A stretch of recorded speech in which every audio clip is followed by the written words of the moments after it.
Ladies and gentlemen, the 2025 Formula One driver lineup for each team has just been confirmed a few days ago. While there were some expected and confirmed drivers for the new season in March, there have also been multiple shocks. I think it's also important to mention that 2024 was the first year in F1's history to have the same driver lineup from the year before. But 2024 has not been short of providing opportunities to drivers like Behrman and Doohan. Both of these drivers will be taking part in the upcoming season. Let's now look into the teams and their driver lineups for 2025. Firstly, let's talk about McLaren.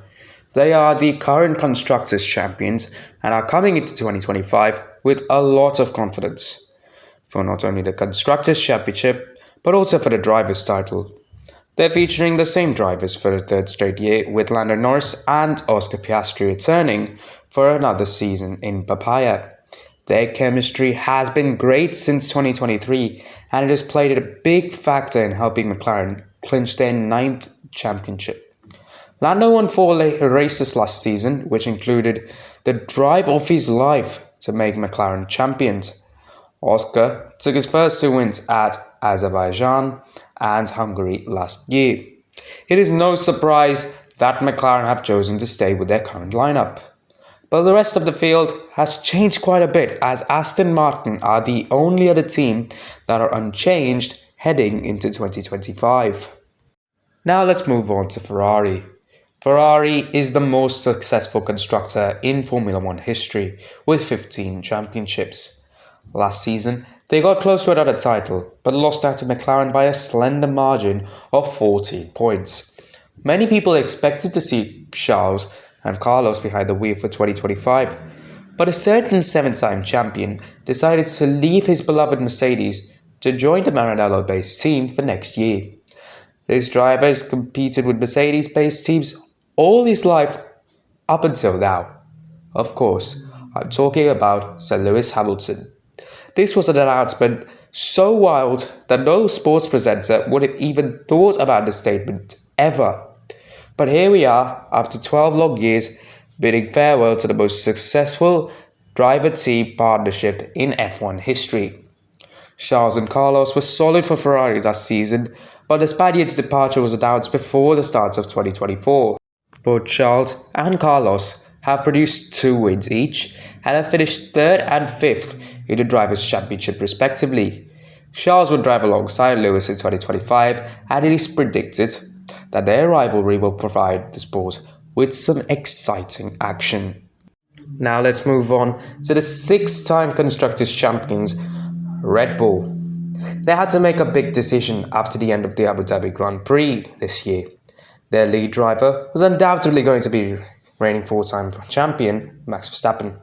But there was a lot of debate on who could potentially be his teammate, with candidates like Lawson, Tsunoda, Ricciardo and Hadjar. Red Bull were truly having a tough time.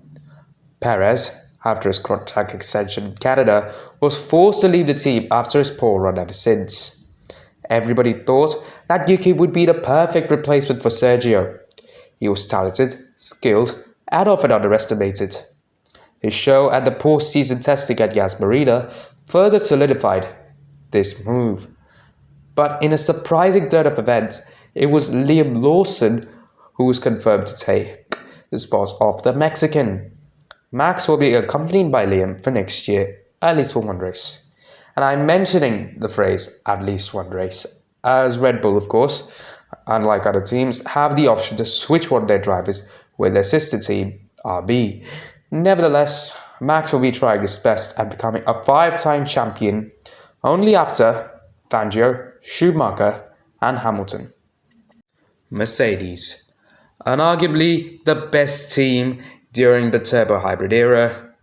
This team has featured only 5 drivers ever since their return in 2010. This was mostly because of the success that the team got with its choice of drivers. But for 2025, we can increase that number to 6, as emerging star Andrea Kimi Antonelli will be Hamilton's replacement. He drove for Prema in the previous edition of Formula 2. He's performed well throughout the series and it's even achieved a few wins. He will be teammates with George Russell, who's been with Mercedes since 2022. George has won 2 races for the team. His first one came at the 2022 Brazilian Grand Prix, as most recent visit to the top step of the podium came at Las Vegas this year.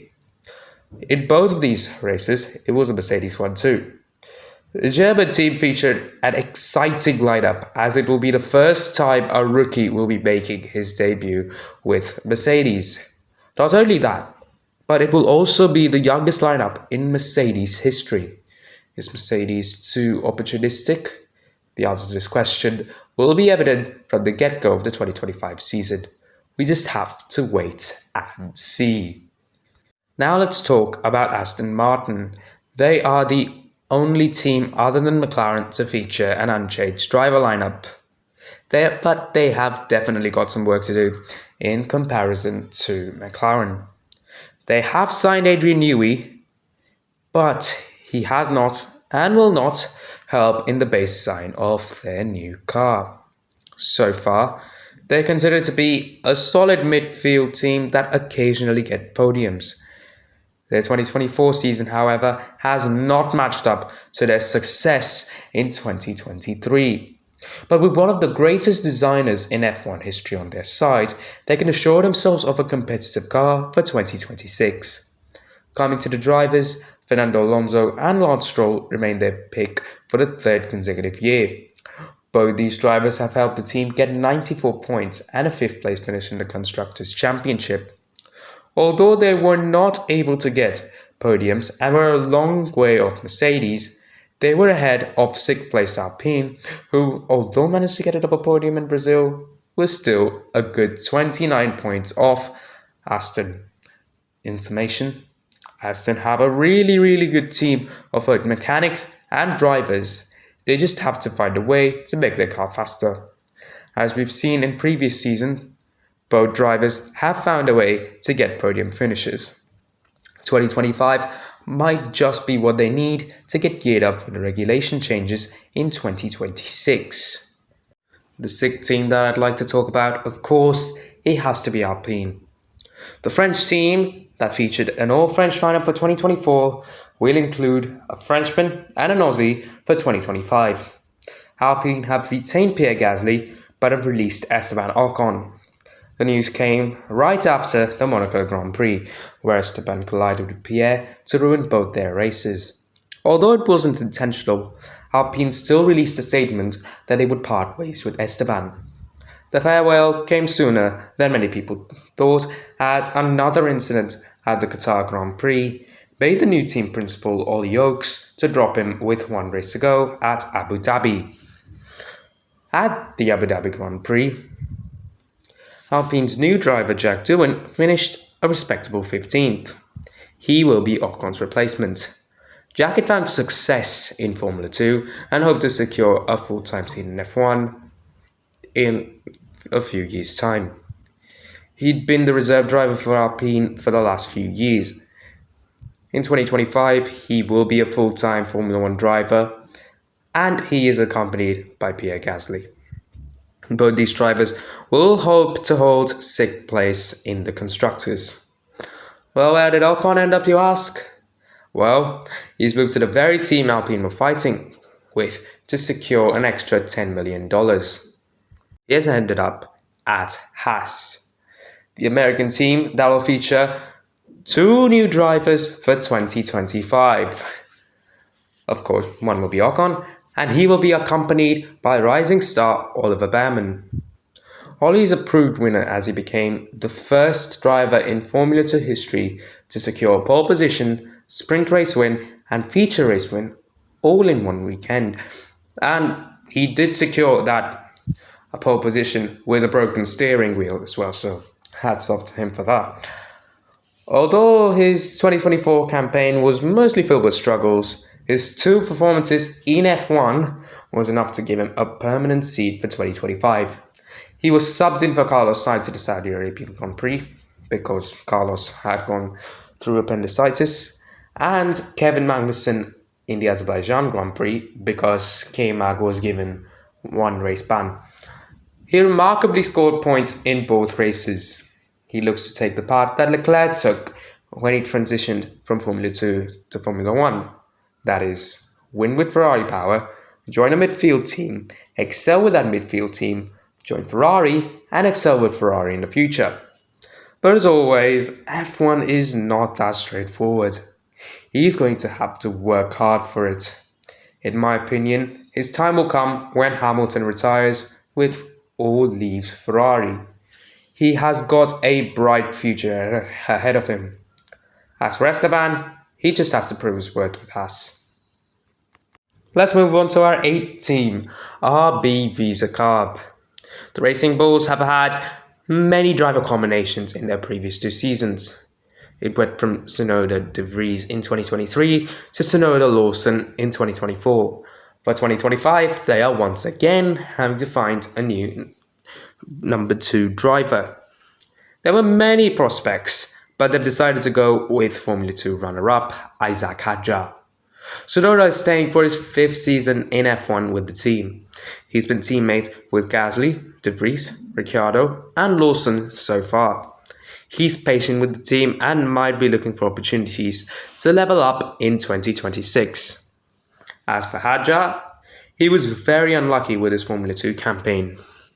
He missed out on a Monaco Grand Prix win due to a safety car and missed out on the title because his engine stalled before the start of the final race. But his performances have helped him achieve his dream. When anybody starts karting and has a dream of reaching F1, they don't plan to win Formula 2, but excel and get noticed by the F1 teams. This is exactly what Hadjar has managed to accomplish. Although he didn't win the Formula 2 title, he was able to impress RB, and that is what's landed him a seat in Formula 1. The main goals for both these drivers are diverse. Hadjar will hope to have a solid first season, whereas Tsunoda will look to impress Red Bull and do what Alex Albon and Max Verstappen did. They joined Toro Rosso and then switched to Red Bull because they had good performances. A slight misstep from Liam and Yuki will be knocking on the door for a Red Bull seat. Moving on to Williams. These guys are featuring an unpredictable team for 2025. With Carlos Sainz being the replacement for, well, I guess Colapinto or Logan Sargent. I'm going to say Colapinto. It is going to be exciting to see what he can make Williams do in 2025. If Carlos is able to find his groove with the team from Grove, they could go back to being a midfield team rather than a back marker. Carlos had 2 wins with Ferrari last season, with one in Australia right after his appendicitis and the other in Mexico. His new teammate Alex Albon had a few points finishes in all 24 races. He stacked up a total of 12 points at the end of the season. Franco, although with his late entry, still managed to score 5 points to cap off his run with Williams. It will be interesting to see how Carlos and Alex get along with each other. But Carlos, since 2019, I should say, has gotten along with his teammates rather nicely on the track and off it.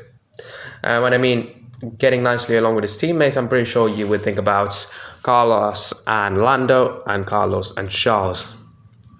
But if anyone can get Williams to where they were in 2017 or the years before, it is definitely Carlos. With good chemistry with Alexander Albon, I'm pretty sure Carlos will be stacking up some top 6 finishes later on in next season. Lastly, let us talk about the green team, Kick Sauber, who looked like they would finish pointless last season. However, Zhou Guanyu's P8 at the Qatar Grand Prix was able to give them 4 crucial points that they will enjoy. And before we get into Kick Sauber's drivers, I think it is important to remember that they will be taken over by Audi in 2026 and therefore should be able to produce a more competitive car for 2026. For 2025, however, they have gone in with two new drivers. Another team with two new drivers. They've gone in with two drivers who have completely different levels of experience. They've gone in with Nico Hulkenberg and Gabriel Bortoleto. Hulkenberg will be the replacement for Bottas, and I'm pretty sure Bortoleto for Zhou. Nico has had immense experience in F1 and has raced for 7 teams across 10 seasons. He's also won the 24 Hours of Le Mans back in 2015 for Porsche. Gabriel, on the other hand, is still a very young lad and has seen success in Formula 2. He beat Isaac Hadjar at Abu Dhabi to clinch his title. He's going to be the 4th driver since the new era of Formula 2, of course, to secure a seat in F1 right after winning the F2 series. Hulkenberg's experience, followed by Bortoleto's youth, should make a strong partnership in theory. The main goals for both these drivers are to get through to 2026.